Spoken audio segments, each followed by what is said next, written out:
রক্তের বিনিময়ে আজকে আমরা স্বাধীনতা পেয়েছি। প্রায় 30 থেকে 35,000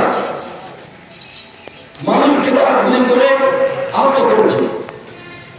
তার মধ্যে প্রায় 20,000 হাত হারিয়েছে, পা হারিয়েছে, চোখ হারিয়েছে। আল্লাহ আপনাদের উত্তম যাজা দান করুন। আমিন। সম্মানিত ভাইরা, আজকে আমরা লক্ষ্য করছি যে মুহূর্তে ছাত্রদেরকে নিষিদ্ধ করা হলো, সেই মুহূর্তে আমাদের বন্ধু সংগঠন প্রস্তুত তুলছে কার সাথে পরামর্শ করে ছাত্রদেরকে নিষিদ্ধ করা হলো। আমি জিজ্ঞাসা করি, ছাত্রলীগকে নিষিদ্ধ করার জন্য কি পরামর্শ দরকার আছে? নাই। আমরা সারা বাংলাদেশের মানুষ দাবি করছে আওয়ামী লীগকে নিষিদ্ধ করতে হবে। আওয়ামী লীগকে নিষিদ্ধ করা উচিত না উচিত না? আমাদের বন্ধুরা প্রশ্ন তুলছেন আওয়ামী লীগকে কি জন্য নিষিদ্ধ করা হবে। ওনারা জানেন না আওয়ামী লীগকে কেন নিষিদ্ধ করা হবে। আমি একটা কথা আমাদের এই প্রোগ্রাম থেকে বলতে চাই, যারা আওয়ামী লীগ, ছাত্রলীগ, ওলামা লীগ এদের প্রেমে পড়েছে, ওদের সাথে এই নতুন ফ্যাসিস্টদের পতন হবে ইনশাআল্লাহ। ইনশাআল্লাহ। সম্মানিত ভাইয়েরা, শেখ হাসিনা বার্তা দিচ্ছে আমাদেরকে, আমরা বার্তা পাচ্ছি সে নাকি শর্ট করে বাংলাদেশে ঢুকে যাবে। আমরা তোমার জন্য অপেক্ষা করছি না, আমরা দাবি করছি, ভারতকে বলছি অতি সত্বর শেখ হাসিনাকে বাংলাদেশে পাঠাও। প্রতি ফোঁটা রক্তের বিচার বাংলাদেশে হবে ইনশাআল্লাহ। ঠিক। আগে বিচার নাকি নির্বাচন? বিচার। আগে সংস্কার নাকি নির্বাচন? সংস্কার।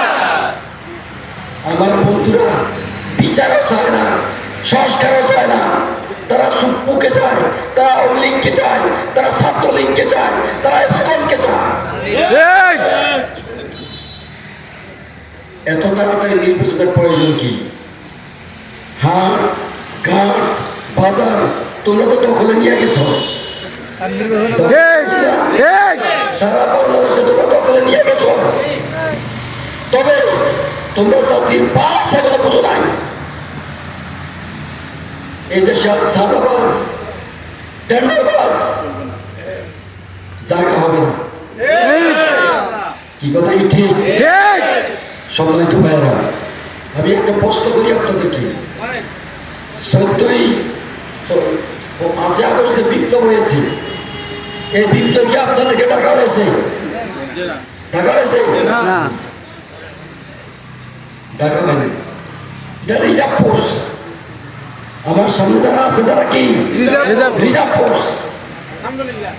যারা জেলে গেছে, মার খেয়েছে, রিমান্ডে ছিল, গুলি খেয়েছে, ওই গ্রুপটাই শুধু মোকাবিলা করে ফ্যাসিস্টকে সরাই দিয়েছে। কথা কি ঠিক? তখন জেল থেকে যে সকল কর্মীরা বের হয়েছে, আমি তাদেরকে প্রশ্ন করেছি, এই প্রশ্ন করি নাই জেলখানা তুমি কেমন ছিলে, খাইছো নি, খাইতে পারছো নি, মশাই কামড় দিছে নি, এসব প্রশ্ন করে নিন। একটা প্রশ্ন করছি, এই লাল গেটটি যখন ঢুকছ তখন তোমার সাহস হিম্মত কেমন ছিল? আর যখন বাইরে তখন বাড়ছে না কমছে? সবাই একটা কথা বলছে, বাড়ছে। এটা প্রশিক্ষণ। আমরা স্লোগান দিছি, মিছিল করছি, জেল জুলুম নির্যাতন আন্দোলনের প্রশিক্ষণ। এই প্রশিক্ষণ আমাদেরকে কে দিছে? না, শেখ হাসিনা। এই প্রশিক্ষণ কে দিছে? শেখ হাসিনা। যাদেরকে প্রশিক্ষণ দিছে শুধু সেই ফোর্স শেখ হাসিনাকে বাংলাদেশ থেকে বিদায় করে দিয়েছে। এই রিজার্ভ ফোর্স হয়ে গেছে আমাদের।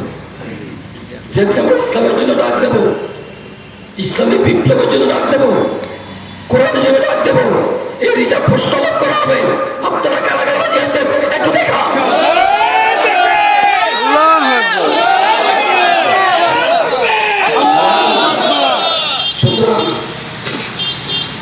যে ফোর্স হাসিনাকে তাড়াইছে সে ফোর্স তো আছে, তার সাথে যোগ হবে সারা বাংলাদেশের রিজার্ভ ফোর্স।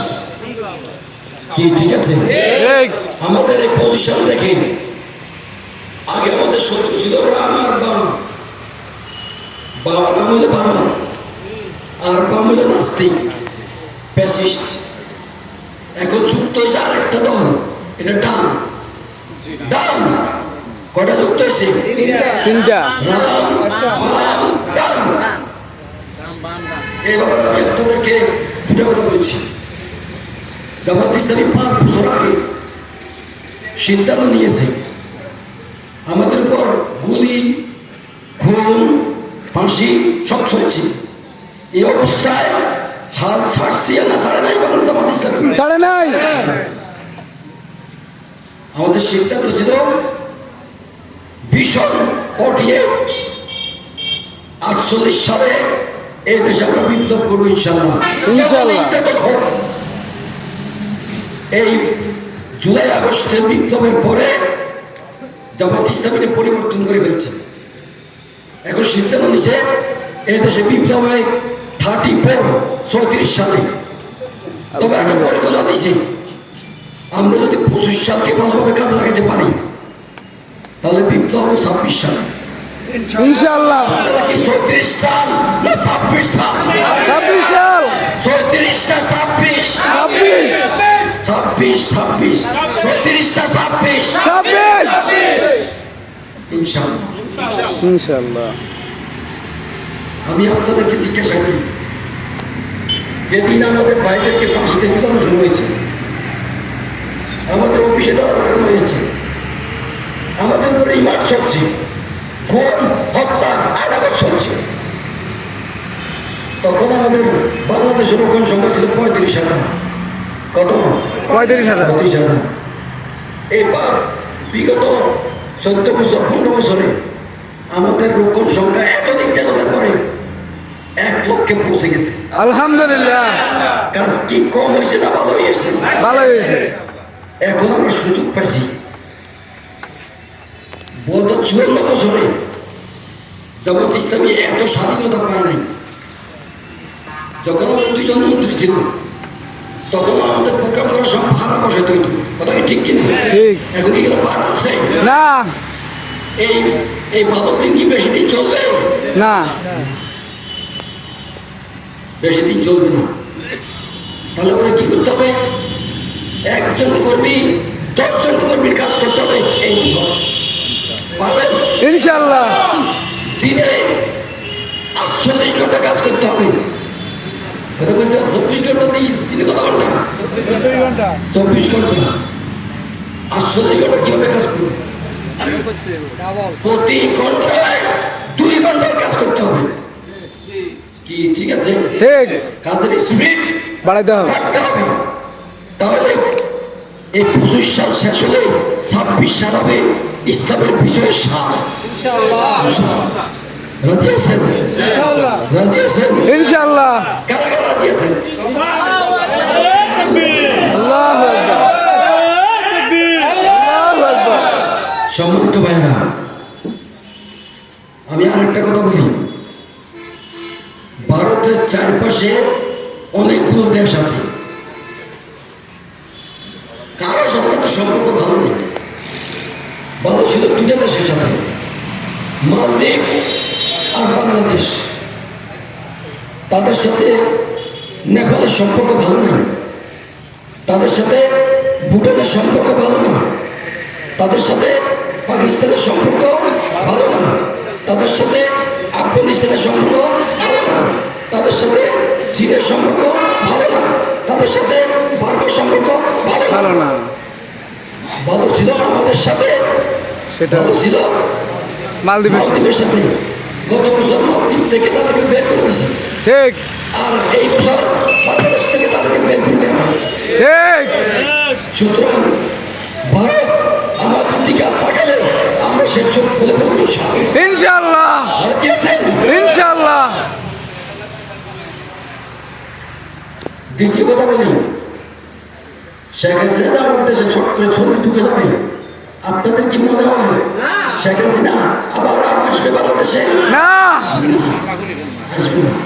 যখন তার যৌবন ছিল, যখন তার গুন্ডা বাহিনী ছিল, যখন তার হেলমেট বাহিনী ছিল, যখন তার আর্মি ছিল, যখন তার র্যাব ছিল, যখন তার পুলিশ ছিল, তখন সে থাকতে পারে না। এখন তার কিছুই নেই। কথা কি ঠিক? ঠিক। সুতরাং যারা মনে করে আওয়ামী লীগের সাথে খাতির করে সরকার গঠন করবে, তারা জাতির পালস বুঝতে পারে নাই। ঠিক। সুতরাং আমাদের সবাইকে কাজে মনোযোগ দিতে হবে, কাজ বাড়াইতে হবে, একজন 10 জনে কাজ করতে হবে। 25 সাল যেন এমন অবস্থা আমরা বুঝতে পারি যাতে 26 সালে এই দেশে যে নির্বাচন হবে সেই নির্বাচনে জামাত ইসলাম জয়লাভ করতে পারবে। ইনশাল্লাহ। রাজি আছেন? ইনশাল্লাহ।